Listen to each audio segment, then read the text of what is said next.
सभी दर्शकों को मेरा भावपूर्ण नमस्कार।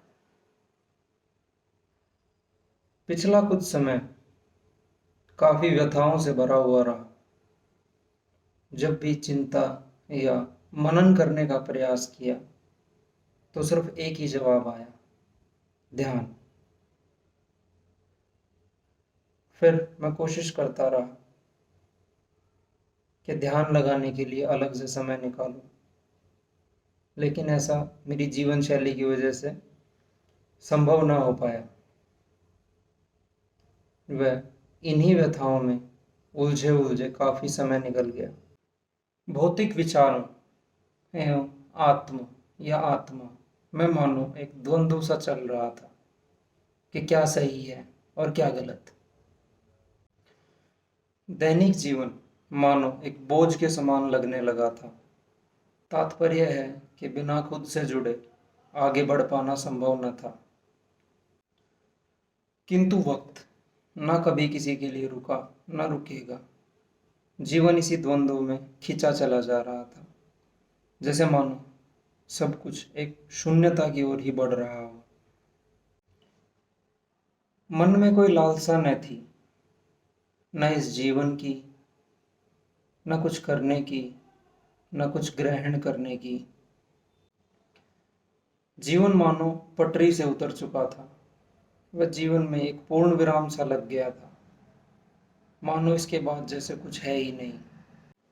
इन्हीं सब व्यथाओं के बीच स्वयं से हर रोज प्रश्न जारी थे, किंतु सिर्फ एक जवाब जो आत्म से आता था, ध्यान। तो क्या है ये ध्यान? यह जवाब भी एक बिना सुलझी पहेली की तरह अत्यंत परेशान किए जा रहा था,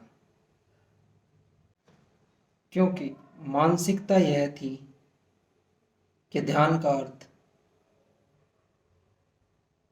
किसी स्थान पर बैठकर शांत मन से खुद से जुड़ना या सिर्फ आत्मविवेचन करना ही है।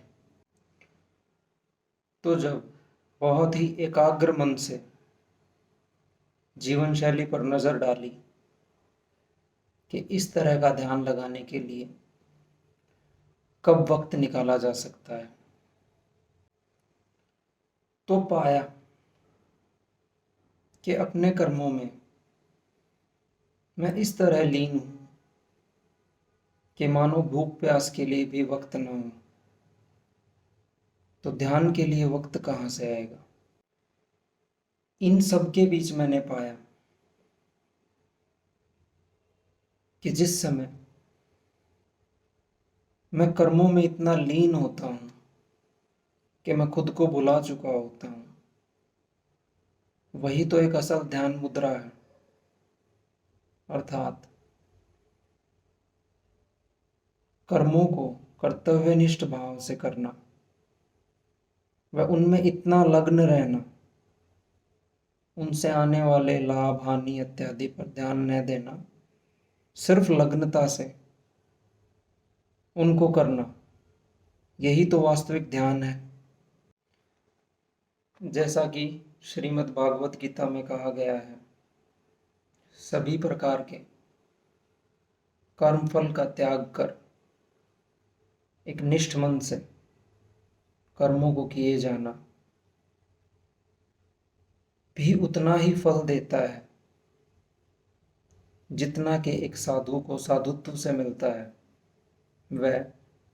वह प्राणी मात्र इस जीवन मरण के चक्कर से मुक्त हो जाता है।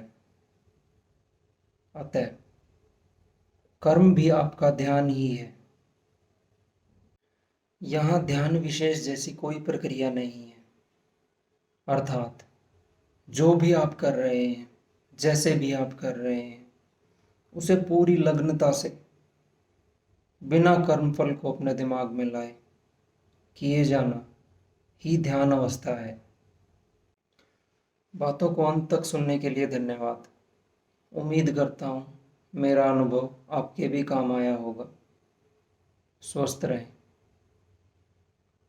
नमस्कार।